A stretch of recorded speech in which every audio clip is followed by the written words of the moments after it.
Si recordáis cómo dejamos el vídeo anterior sobre la historia de Roma, veíamos cuál era su evolución política desde la monarquía hasta la república. Y nos quedábamos en la república en el momento más emocionante de su historia. Y es que en el siglo I a.C. nos encontramos con que, primero, Roma es un imperio inmenso que abarca todas las orillas del Mediterráneo y segundo, empieza a tener problemas para su gobernación. Es decir, es un imperio tan grande que a la república, a ese viejo senado, que nació, como ya sabemos, en el año 509 a.C., va a encontrarse con tremendas dificultades para gobernar un imperio tan extenso.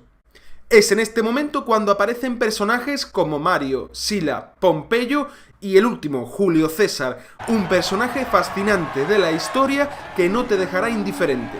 Vamos a estudiar un poco su figura. Julio César nació en el año 100 a.C., es decir, durante toda su vida vivió los años más turbulentos de la República, aquellos que coinciden con el siglo I a.C.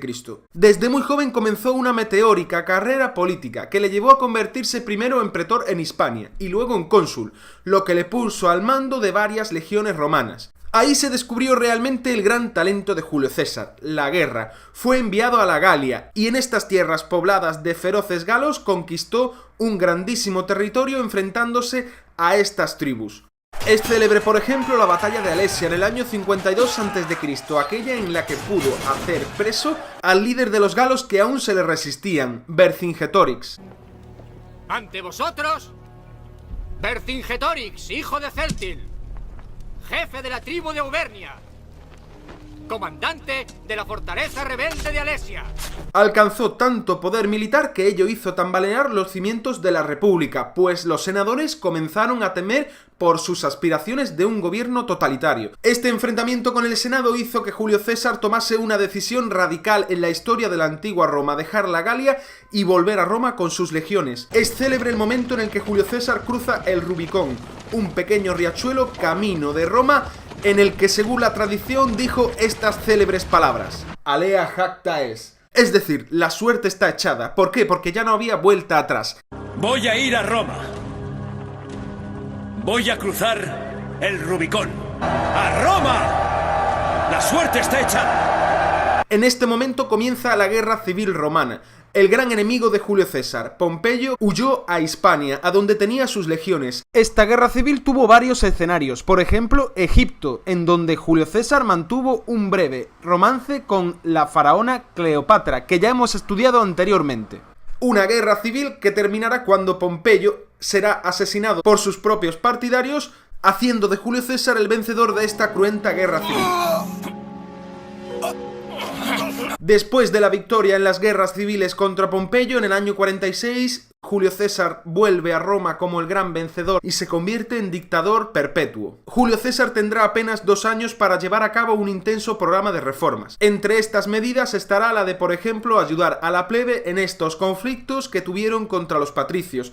Comenzó la reforma de Roma, por ejemplo, con la construcción de un gran foro. Y llevó a cabo también una reforma muy importante para nuestros días, la reforma del calendario. Estableció el calendario de 365 días al año más un día que cambiaba cada 4 años, que era el día bisiesto, y también estableció la división en 12 meses, añadiendo, por ejemplo, un 6º mes con su nombre, el mes de julio. El mes de agosto, además, estaría consagrado a su sucesor, Augusto. ¿Lo sabías? Pero Julio César apenas pudo llevar a cabo ese intenso programa de reformas que tenía en mente, porque en el año 44, concretamente el 15 de marzo, es decir, en la festividad conocida como los Idus de marzo, fue asesinado por una facción del Senado que se nombraba a sí misma defensora de la República en contra del dictador. Pobre Julio César.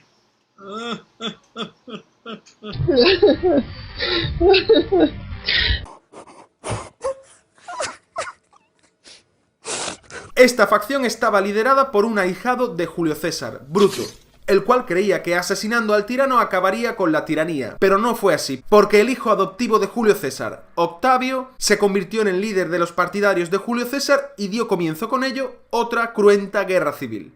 Una guerra civil que le enfrentaría, por ejemplo, a personajes como Marco Antonio, ese primer general romano que enamorado de Cleopatra, se convirtió prácticamente en un nuevo faraón egipcio. Asimismo, también se enfrentaría a Bruto y a los asesinos de Julio César.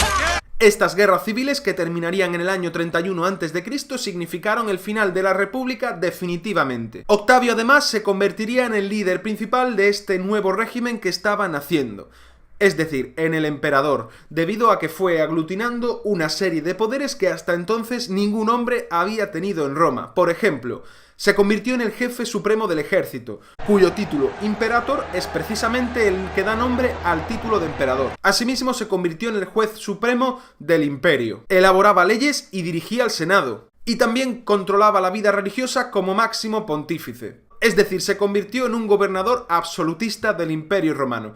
En el año 27 a.C., el Senado, que realmente dependía de él, le dio el título de Augusto, que significa enviado de los dioses, y de ahí viene el nombre con el que todos lo conocemos, Octavio Augusto. Este título lo convirtió, como decíamos, en el emperador de Roma. Y ello da comienzo a una nueva etapa dentro de la evolución política de Roma, el imperio.